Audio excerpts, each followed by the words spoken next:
Aprovecho esta máxima tribuna del país para decirles a todas las comunidades indígenas del pueblo de México: Tubachonun, Tutiaca, Iñaso, Iñandata, Tubachonun, Soñenio, Soñe Ibacu, Soñe Rancho Inguón, Benito Juárez García.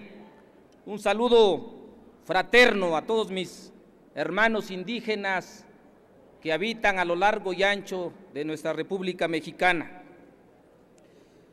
La nación mexicana rinde el día de hoy un homenaje a uno de los personajes nacionales con mayor proyección a nivel mundial, don Benito Pablo Juárez García, nacido en la Sierra Zapoteca del estado de Oaxaca el 21 de marzo de 1806.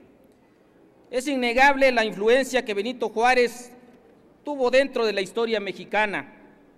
Como abanderado del pensamiento liberal del siglo XIX, fue promotor de reformas en materia de educación, instauró el registro civil, logró separar la injerencia eclesiástica de las decisiones del Estado, fue firme defensor del sistema republicano y del desarrollo a partir del trabajo y la propiedad privada.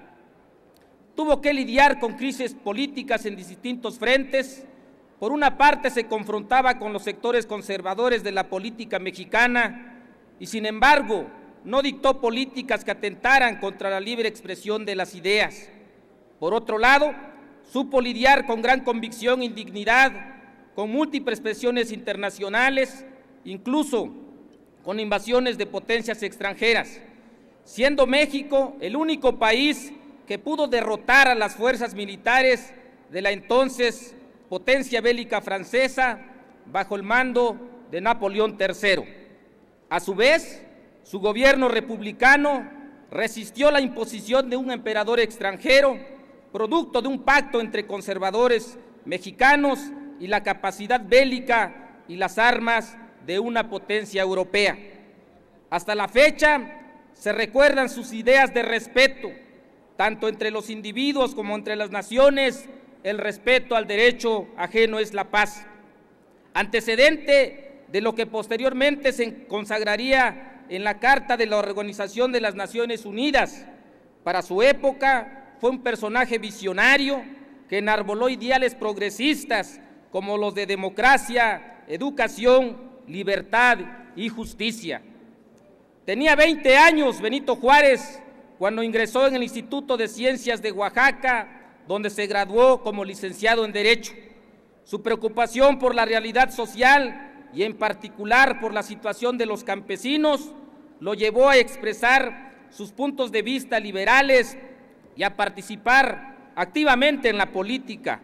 En 1831, Juárez fue electo regidor del Ayuntamiento de la ciudad de Oaxaca de Juárez y al año siguiente diputado al Congreso del Estado.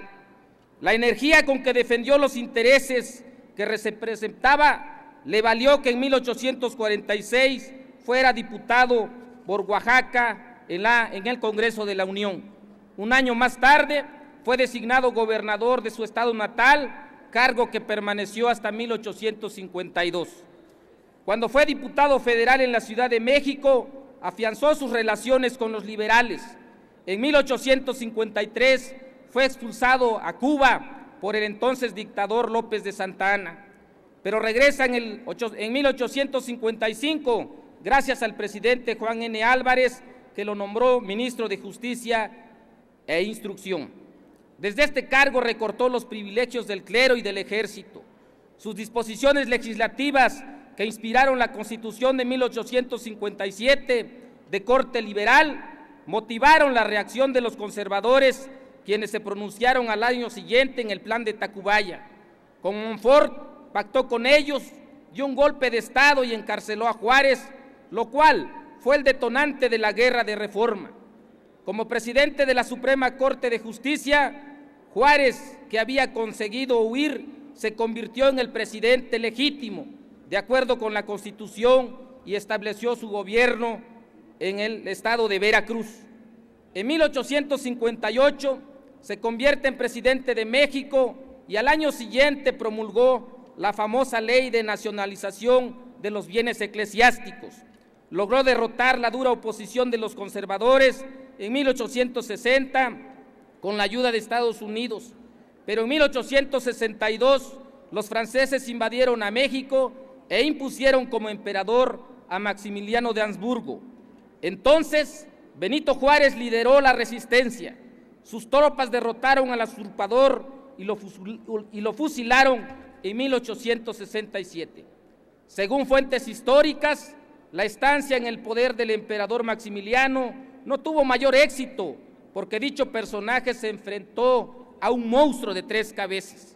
Napoleón III quería tener injerencia en México a través del control de las decisiones del emperador mexicano, cosa a la que este último se opuso rotundamente, lo que aunado a problemas al interior de Francia, provocó que se le quitara el apoyo militar al emperador. Juárez y los liberales naturalmente no lo aceptaban por su llegada violenta e ilegítima al poder, atentando contra el principio de no intervención entre naciones y porque contravenía los principios democráticos, republicanos y de independencia que ellos pretendían para nuestro país y por su cercanía diplomática con el gobierno americano. Hace unos cuantos años en Bolivia, Evo Morales abanderó la llegada al poder del segundo presidente de origen étnico autóctono en América Latina. Esto a casi 150 años de que Juárez asumiera por primera vez el poder, los pueblos indios de Bolivia encontraron representación en una persona con su mismo origen. Juárez fue el primer presidente indígena y sigue siendo el único en una nación formada a partir del mestizaje, donde históricamente los pueblos originarios han sufrido de la constante exclusión y a veces de una escandalosa humillación y abuso de poder por partes de quienes lo ostentan.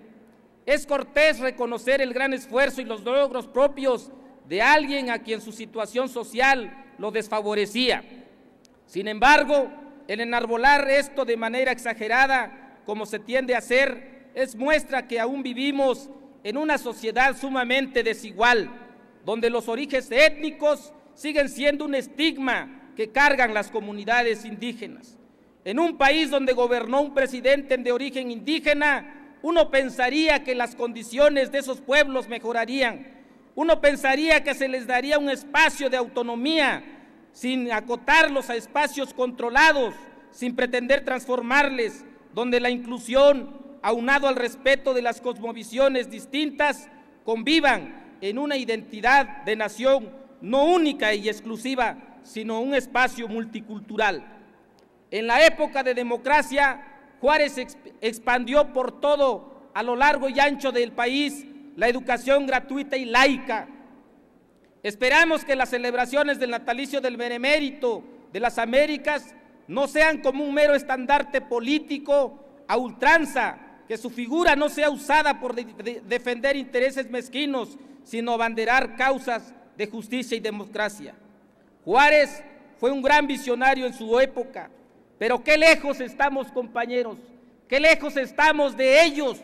Hoy las cosas han cambiado y por mucho, en detrimento de millones y millones de mexicanos, los obreros, las amas de casa, los campesinos, las comunidades indígenas, pues con las reformas estructurales que se están dando y que están pactando los poderes fácticos, están sometiendo, están soslayando, están aniquilando la esperanza de millones de mexicanos para proveer o acceder a un mejor porvenir, como sucedió con la reforma educativa, la reforma laboral, la reforma de la ley de amparo en detrimento de los núcleos agrarios, y ahora con la ley de telecomunicaciones que en próximos días aprobarán, en donde están excluidas las radios comunitarias, el único medio que sirve para comunicarnos los pueblos originarios y las comunidades indígenas, como el famoso Pacto por México, en donde excluyeron de manera brutal la opinión de las comunidades indígenas. Ahora con esta nueva ley de telecomunicaciones, para que la misma mafia en el poder siga controlando los intereses del pueblo de México. Por eso decimos nosotros que los partidos mayoritarios, y quiero aprovechar esta tribuna, no son congruentes.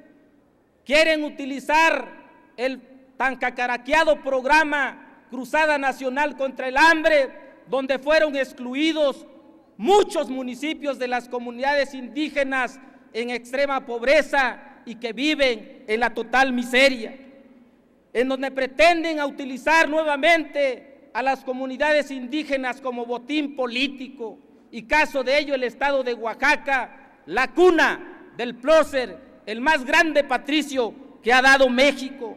Por eso, compañeras y compañeros, no se rasguen las vestiduras viniendo a decir acá que están en favor de las grandes mayorías.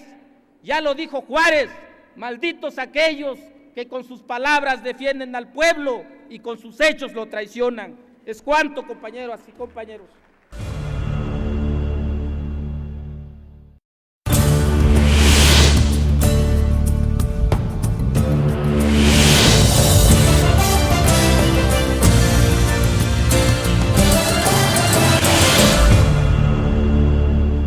Compañeras y compañeros legisladores, el Grupo Parlamentario del Partido del Trabajo se suma a la conmemoración del 207 aniversario del natalicio del más universal de los mexicanos, don Benito Juárez García. En un día como hoy, hace 207 años, en un agreste lugar de la sierra oaxaqueña, San Pablo Guelatao, nació don Benito Juárez. Desde pequeño enfrentó la adversidad. Al morir sus padres, se trasladó a la ciudad de Oaxaca en busca de los horizontes que la pobreza, ignorancia y marginación de la zona donde nació no le podían ofrecer. A los 13 años, sin hablar español, llegó a la casa de don Antonio, donde una de sus hermanas era empleada doméstica. De la mano de su padrino Antonio, aprende a leer y escribir en español y posteriormente se gradúa de abogado en el Instituto de Ciencias y Artes de Oaxaca. Parecía que sus penurias económicas habían llegado a su fin, puesto que podía dedicarse al ejercicio libre de su profesión jurídica. Sin embargo, los avatares por los que atravesaba la República lo obligaron a tomar partido entre los dos grandes grupos que disputaban el poder en el país, liberales y conservadores.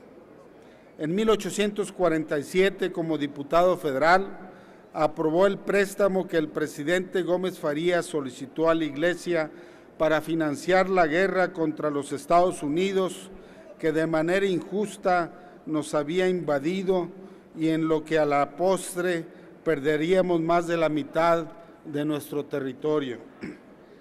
Con ese acto, entre muchos otros, el licenciado Juárez se percató que los intereses de la Iglesia Católica en México no eran ni remotamente los intereses de la sociedad mexicana, pues a este grupo, la Iglesia, solo le interesaba incrementar sus riquezas y que no se vieran afectados sus intereses. En octubre del 47 es designado gobernador sustituto en Oaxaca y en 1848 se le designa gobernador constitucional, cargo por el que es reelecto en 1849. En 1853 es desterrado junto con otros distinguidos liberales como don Melchor Ocampo y Ponciano Arriaga, pasando por Cuba hasta Nueva Orleans. Al estallar el 1 de marzo de 1854, la Revolución de Ayutla, se traslada al actual estado de Guerrero para ponerse al servicio de don Juan Álvarez y contribuir al triunfo de la causa liberal.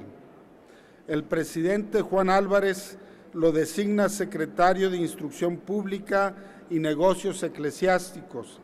A él corresponde la expedición de la ley que lleva su nombre, en la que se suprimen los tribunales especiales y los fueros de las corporaciones, con el propósito de lograr la igualdad de todos ante la ley. Desde luego, la Iglesia y el Ejército se inconformaron ante dicha medida, habida cuenta que pretendían seguir contando con un régimen de excepción que siempre les favoreció.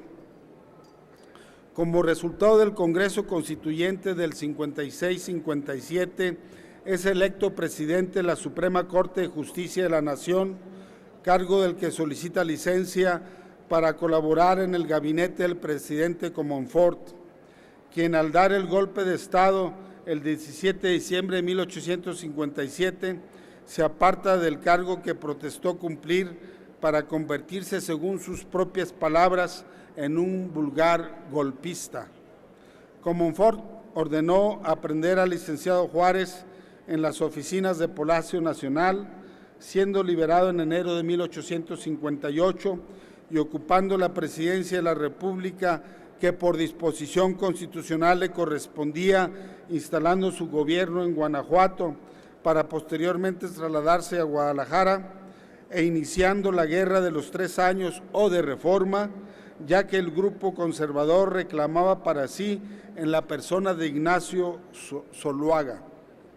A trasladarse a Veracruz en julio de 1859, expide en dicho puerto las leyes que se conocieron como de Reforma, siendo la primera de ellas la Ley de Nacionalización de los Bienes Eclesiásticos, en donde en los considerandos se establece que el motivo principal de la actual guerra promovida y sostenida por el clero es conseguir sustraerse de la dependencia de la autoridad civil. Además, conforme al artículo 1, entran al dominio de la nación todos los bienes que el clero ha estado administrando con diversos títulos. Y en el artículo 3 se estableció la separación entre el Estado y la Iglesia, y que a la letra señala: habrá perfecta independencia entre los negocios del Estado y los negocios puramente eclesiásticos. El gobierno se limitará a proteger con su autoridad el culto público de la religión católica, así como el de cualquier otra. El gobierno de la República vence a la reacción el 22 de diciembre de 1860 en los llanos de Calpulalpan y regresa a la Ciudad de México en enero del 61. Ante la penuria económica, el presidente Juárez se ve obligado a promover una ley que suspenda el pago de la deuda pública por 2 años. La presión internacional obliga al gobierno a dejar sin efectos la ley y seguir pagando como se pueda y donde se pueda. En octubre de 1861 se integra con base en la Convención de Londres la alianza tripartita integrada por España, Inglaterra y Francia para exigir a México el pago de sus deudas. Con ese propósito arribaron a Veracruz la escuadra española, inglesa y francesa, lográndose una negociación exitosa con los gobiernos de España e Inglaterra. Solo permaneció en nuestro territorio la escuadra de Francia, evidenciando las intenciones de Napoleón III de imponer sus afanes intervencionistas en México. No obstante la grave situación de la patria, se logró armar al Ejército de Oriente, designando al general Ignacio Zaragoza como comandante del mismo. El 5 de mayo de 1862 se escribió la más hermosa de las páginas de las armas nacionales al derrotar en los cerros de Loreto y Guadalupe al invasor francés. Tan es así que el propio general Zaragoza, en el parte enviado al presidente de la República el 6 de mayo, le expresa: las armas nacionales, ciudadano ministro, se han cubierto de gloria, y por ello felicito al primer magistrado de la República por el digno conducto de usted, en el concepto de que puedo afirmar con orgullo que ni un solo momento volvió la espalda al enemigo el ejército mexicano durante la larga lucha que sostuvo. Tuvo que pasar un año para que la ciudad de Puebla al estar sitiada por 72 días, cayera en manos del invasor el 17 de mayo. No obstante, la férrea defensa que encabezó el general Jesús González Ortega, el presidente Juárez tuvo el mérito de reunir en torno a la defensa de la patria a los más brillante generación de mexicanos: Ocampo, Arriaga, Prieto, Zarco, Santos Degollado, Zaragoza, Escobedo y muchos más, cuyos nombres honran los muros de honor de este recinto, y por supuesto contar con el apoyo de la masa anónima del pueblo mexicano. Esto permitió enfrentar la invasión francesa y lograr el 15 de mayo de 1857 en Querétaro vencer a la farsa de imperio que desde Europa se pretendió imponer en México. Compañeras y compañeros legisladores, para el Grupo Parlamentario del Partido del Trabajo es importante que los mexicanos aprendamos de Juárez y de la generación de la Reforma que el principio fundamental que debe regir la actuación de todo servidor público es la justa medianía, como dijera mejor Melchor Ocampo: servir a la patria es el mayor honor que un mexicano puede tener. A 207 años del nacimiento del inmortal indio de Guelatao, nos queda el ejemplo de sacrificio y de amor a la patria. Al servir a la República en un cargo público, no se hace para enriquecerse al amparo del poder, no se hace para beneficiar a los amigos con concesiones ni contratos. Es más, como él lo dijo, se debe vivir en la justa medianía. Por eso, hoy, 21 de marzo, a los 207 años, el Grupo Parlamentario del Partido del Trabajo celebra el natalicio del inmortal indio de Guelatao y hacemos nuestra su frase que engalana este recinto, de que entre los individuos como entre las naciones el respeto al derecho ajeno es la paz. Juárez nos enseñó que gobierno que no cuenta con el apoyo popular no tiene viabilidad, que ningún gobierno puede enfrentar a los poderes fácticos como él lo hizo con la Iglesia si no cuenta con el apoyo de la gente. Juárez vive en la memoria colectiva del pueblo de México, vive en los anhelos de superación de muchísima gente que como él no tuvieron oportunidad y han tenido que vencer la adversidad. Termino, diputada presidenta. En el pasado reciente, un gobierno creyó que con sacar el retrato de Juárez de la residencia oficial de Los Pinos se le sacaba de la memoria colectiva de la historia del país. Nada más falso.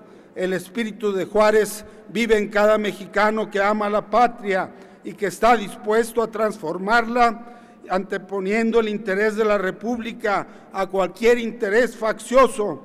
Por eso, desde la más alta tribuna de la nación, decimos con vigor: ¡viva el presidente Benito Juárez García!